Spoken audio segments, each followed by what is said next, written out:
On an ordinary Thursday afternoon, Twitter broke. Verified accounts, Elon Musk, Bill Gates, Barack Obama, suddenly began tweeting the same bizarre message. Feeling generous today. Send Bitcoin, and I'll send back double. It looked fake. Prank. Maybe a test gone wrong. But it wasn't. Within minutes, thousands of people sent real money. Over $100,000 in Bitcoin vanished into a single wallet. And the hacker, not a foreign cybercriminal, not a secret syndicate, just one teenager, 17 years old, armed with a phone, Wi-Fi, and no regard for boundaries. What happens when a kid outsmarts the security of a global tech giant and targets the most powerful people online? If you're into stories so twisted they sound made up, where digital chaos collides with teenage impulse, hit that subscribe button. Turn on notifications. This is Bizarre Twisted Tales, and we're just getting started. Now, back to July 15th, 2020. Tampa, Florida. Graham Ivan Clark is about to log in, not to his own Twitter account, but to the back end of the entire platform. Graham Ivan Clark didn't look like your typical cybercriminal. At 17, he still lived with his mother in a modest apartment in Tampa, Florida. No hoodie, no neon-lit basement. Just a teenager with messy hair, a gaming chair, and a history of bending digital rules like rubber bands.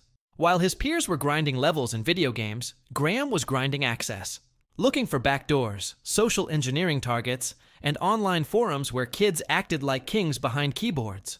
He wasn't a genius in the traditional sense. He had dropped out of high school, but online, he was known.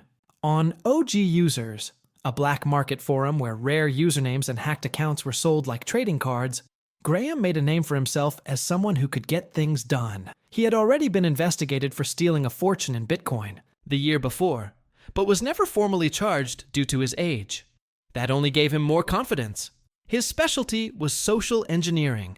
That meant pretending to be someone else, exploiting human error, and turning tech support workers into unwitting accomplices. He was good at it. Too good. In Discord servers and underground chats, Graham went by different aliases. Kirk, Scrim, Ever So Anxious. He connected with a loose network of cyber collaborators, each with a specific skill. Some handled phishing, others SIM swapping, and a few had contacts inside tech companies. Through one of those contacts, or through manipulation, Graham got exactly what he needed. Credentials that unlocked Twitter's internal tools. And Twitter's tools weren't just admin dashboards. They were God mode. Full access to any account. The power to reset passwords, bypass two-factor authentication, and post anything from any profile. At first, Graham used the access carefully. Quietly, he slipped into accounts unnoticed. Watched from the inside, tested the boundaries, saw how far he could go without setting off alarms. Then, he had an idea. What if he didn't just steal from rich people behind the curtain? What if he used their fame, right in front of everyone? He started with Elon Musk, the perfect bait. A crypto-loving billionaire known for chaotic tweets. When the tweet went live, thousands of followers saw it, believed it, and began sending Bitcoin. Then came Gates, Obama, Apple, Bezos. The dominoes fell fast. Each hacked account posted the same offer. Slightly tweaked. Send me BTC and I'll send back double. The same wallet. The same trap. The money flooded in. And with it came the storm. Within the hour, Twitter was on fire. News outlets picked up the tweets. Tech analysts were confused. Users were panicking. Some speculated it was a coordinated hack from a nation-state. Others blamed internal error. But no one suspected a teenager sitting in his bedroom, sipping energy drinks, and watching it all unfold in real time. Meanwhile, Graham wasn't hiding. He was bragging. In private chats, he boasted about the chaos. He posted screenshots, flexed. The balances laughed at how easy it was. His accomplices, some barely older than he was, couldn't believe it either. They had access to the levers of digital power, and no one had stopped them. Not yet. Twitter's engineers scrambled behind the scenes. They disabled verified accounts, shut off internal tools, and launched a manhunt through logs and access trails. But Graham had already done the damage. By the time they started to understand the scale, the scam had raked in over $117,000 in Bitcoin. Untraceable, decentralized, and already moving across wallets like smoke through a keyhole. And Graham, he was already planning what to do next. In the hours that followed the Twitter breach, chaos turned into calculation.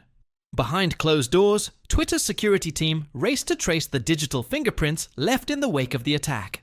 The incident wasn't just embarrassing, it was a global security crisis. World leaders, billionaires, and corporations had been impersonated. The question wasn't just who had done it, it was how. While public speculation spiraled out of control, federal authorities were already in motion. The FBI's cyber division had been notified within minutes. They looped in the IRS's criminal investigation unit, and even the Secret Service took interest. After all, a teenager had effectively hijacked a communication network used by global figures. This wasn't a prank, it was a federal offense. What Graham didn't realize was that Bitcoin, despite its reputation for anonymity, leaves a trail. Each transaction is etched permanently into the blockchain. The wallet address used in the scam wasn't tied to a name, but it could be followed. And when he started moving the stolen Bitcoin across wallets, mixing services, and eventually to crypto exchanges that required identity verification, he made his first big mistake. But that wasn't all. Graham had boasted too much, too fast. Screenshots of the admin panel, logs, DMs, all sent in private chats with people he assumed were loyal or at least silent. He was wrong. One of his collaborators, a user going by LOL, began talking to investigators under pressure. He gave them chat logs, wallet addresses, even Graham's online aliases.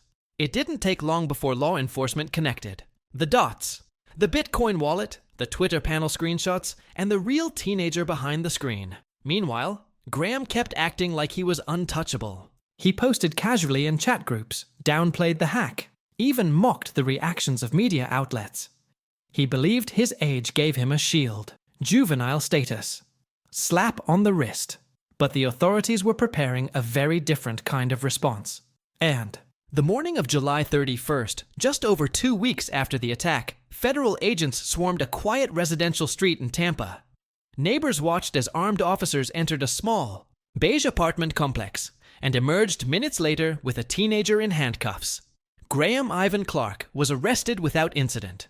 Inside his apartment, investigators seized hard drives, phones, and handwritten notes. Everything they needed to reconstruct the operation. The teenager who had hacked Twitter was now just another suspect in a digital crime scene. But the fallout was just beginning. News of the arrest hit the media like wildfire. "Teenager behind Twitter hack caught in Florida," headlines screamed. Photos of Graham's face, babyish, almost innocent, flashed across screens worldwide. Reporters swarmed his neighborhood. Neighbors described him as quiet, polite, a kid who walked his dog and kept to himself. But online, the reaction was different. In hacker forums, he was either a legend or a cautionary tale. Some praised him for pulling off the biggest hack in Twitter's history. Others mocked him for getting caught so sloppily. The crypto community was furious. Thousands had lost money. Trust in Twitter's infrastructure had crumbled overnight. Graham, meanwhile, was transported to a juvenile detention center. He remained calm during questioning. Too calm. When asked why he did it, he simply said, "Because I could." Investigators found detailed plans on his devices, notebooks full of ideas for future exploits. He wasn't just hacking for money. He was chasing notoriety, status, the rush of being untouchable. But now the spotlight was burning. Prosecutors debated how to proceed. He was a minor, yes, but the scale of the crime, the targets, and the potential for copycats pushed them to make an example. Graham faced 30 felony charges, including organized fraud, communications fraud, and identity theft. And yet, even behind bars, his name kept trending. The boy who hacked the world's loudest platform had become, ironically, the most talked about person on it. Graham's trial was unlike anything the Florida courts had seen in years. A digital crime of international proportions, committed by a teenager still years away from renting a car. His legal team argued for leniency. He was young, impulsive, misguided. Prosecutors, on the other hand, painted him as a manipulative mastermind who knew exactly what he was doing. The courtroom buzzed with tension. For every lawyer quoting case law, there were cybersecurity experts, journalists, and government officials watching closely. Everyone wanted to know, how do you punish a crime that lives entirely online? And more importantly, how do you stop the next one? Eventually, Graham agreed to a plea deal. He would serve 3 years in a juvenile facility, followed by 3 years of probation. He also agreed to surrender all access to computers and electronic devices unless approved by law enforcement. It was a steep sentence for someone so young, but then a symbolic warning to every aspiring hacker watching the case unfold. As the dust settled, people moved on. Twitter patched its flaws. Crypto recovered.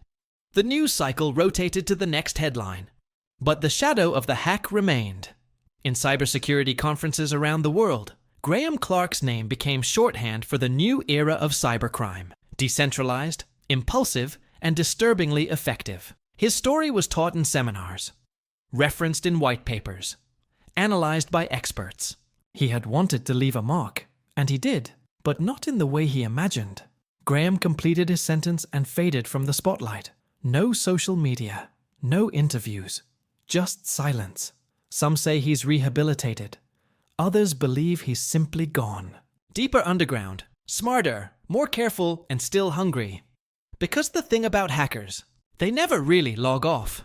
During sentencing, Graham didn't cry. He didn't plead.